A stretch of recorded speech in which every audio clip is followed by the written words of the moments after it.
O Trump minimizou a ameaça dos Houthis de fechar o Estreito de Bab el-Mandeb, que, junto com o Estreito de Hormuz, já fechado pelos iranianos, poderão provocar ali um colapso em quase um terço da circulação do petróleo mundial e de outros produtos essenciais, inclusive de consumo.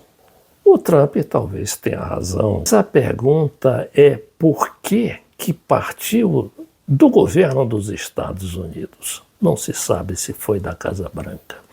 A ordem para que a Arábia Saudita bombardeasse aquele aeroporto de Sanaa, capital do Iêmen, onde vivem os Houthis, provocando aquele movimento independentista que estava quieto ao longo de toda a guerra. Vamos também examinar a declaração do secretário de Defesa dos Estados Unidos, Pete Hegseth, que disse que o governo americano teve um prejuízo de apenas 37 bilhões de dólares nesta guerra que se prolonga há mais de 4 meses e meio.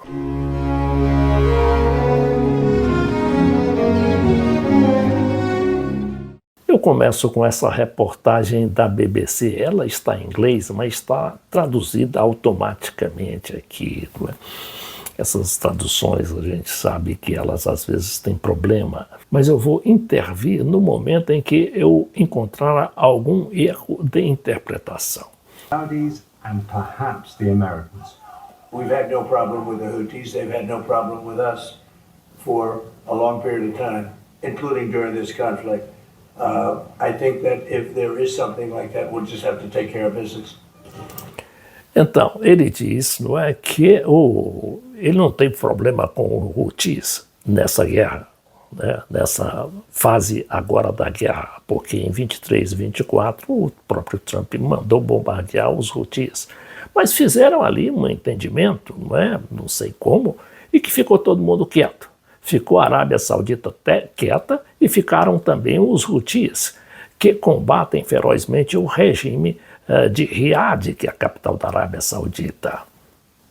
Mas aí ninguém sabe de quem partiu essa ordem de provocar gratuitamente os Houthis, sabendo que os Houthis são altamente perigosos para a segurança dos Estados Unidos e de toda a Europa, como ficou comprovado naquela atuação que eles estiveram ainda em 2023, quando atacaram, afundaram 4 navios, grandes navios petroleiros, mercantes, civis, e mais 100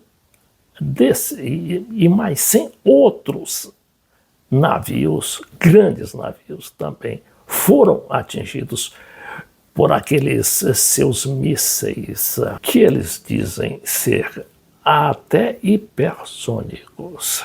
Não está explicado, e nem o próprio Trump se preocupou em fazê-lo. Mas ele disse que era homem de negócio, não era aquilo ali um negócio que eu vou tratar de resolver. Vamos ver se ele vai resolver depois que haver desencadeado, talvez não ele, mas os Estados Unidos, toda essa celeuma que levou os Houthis a dizer que primeiro fechavam, decretaram o fechamento do Estreito de El-Mandeb e a Bab el-Mandeb. Precisamos ter cuidado com esse nome que é muito difícil. Vamos esperar que o Trump resolva esse caso dos Houthis e fique só nas manchetes dos jornais, porque o próprio Irã não se pronunciou a respeito. Deu claro que alarde, grandes manchetes sobre as decisões dos Houthis, mas aquilo, é claro que era também um lembrete para os Estados Unidos se sentarem à mesa de negociação em vez de ficar bombardeando o Irã, como tem feito, e a gente vai ver inclusive alguns detalhes nessa matéria da BBC. Iran managed to hit an American base in Jordan, killing 2 US soldiers and wounding many more. That could be a sign that the US is rationing its interceptor missiles as it has used so many.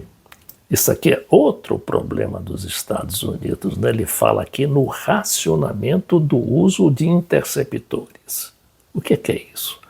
São os mísseis que estão faltando, ou seja, os Estados Unidos estão com pouca munição lá nessa guerra. E como é que se entende isso? Inclusive, já tem matérias anteriores de alguns jornais muito respeitáveis dizendo que os Estados Unidos tinham só encomendado a Lockheed Martin apenas 206 mísseis Tomahawks para este ano de 2026. E só nesta guerra já gastaram 1.000 mísseis Tomahawk. Claro, porque eles tinham ali algum estoque, né? E o estoque parece estar acabando.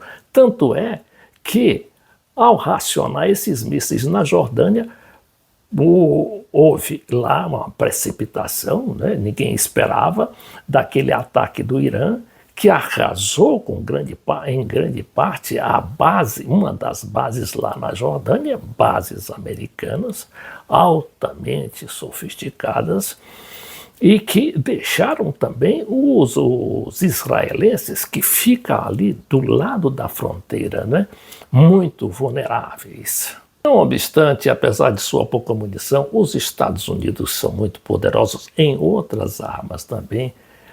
Voltaram-se para dar uma espécie de lição aos iranianos, arrasando com a série, inclusive de obras civis, não é? Obras críticas de infraestrutura. E aqui o jornalista diz que tudo bem, arrasou, quer dizer, destruiu muita coisa. Mas e agora?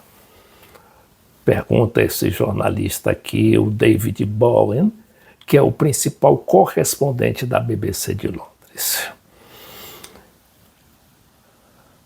Então, os Estados Unidos dizem ter, né, destruídos, além de obras de infraestrutura, como usinas elétricas, pontes, também mísseis e lançadores de drones. E é quando ele pergunta: após quase uma semana, Dozens of nightly airstrikes, com dezenas de ataques aéreos noturnos, they went after critical infrastructure os Estados Unidos passaram a atacar infraestruturas críticas. also used by civilians, including bridges and transport networks. Then the US attacked a nuclear power plant that's being built. Eles chegaram até a atingir, a atacar uma usina nuclear que está sendo construída.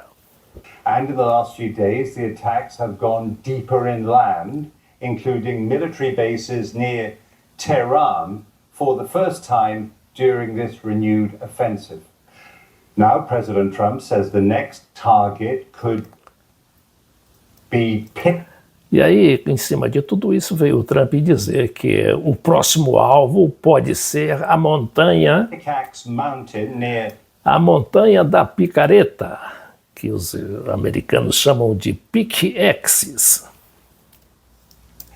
Natanz, where perto de Natanz, onde os israelenses the Israelis claim Iran has alegam que o Irã deslocou moved equipment it says could equipamentos nucleares que, segundo eles, be used to make a nuclear weapon.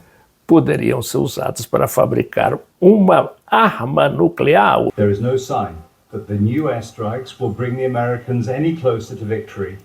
E aí ele diz, a conclusão dele, indícios de que esses novos ataques aéreos aproximem os americanos da vitória. E aí uma jornalista da própria BBC também faz comentários sobre as declarações do secretário de Defesa, ou Guerra, como ele prefere ser chamado, ao Senado.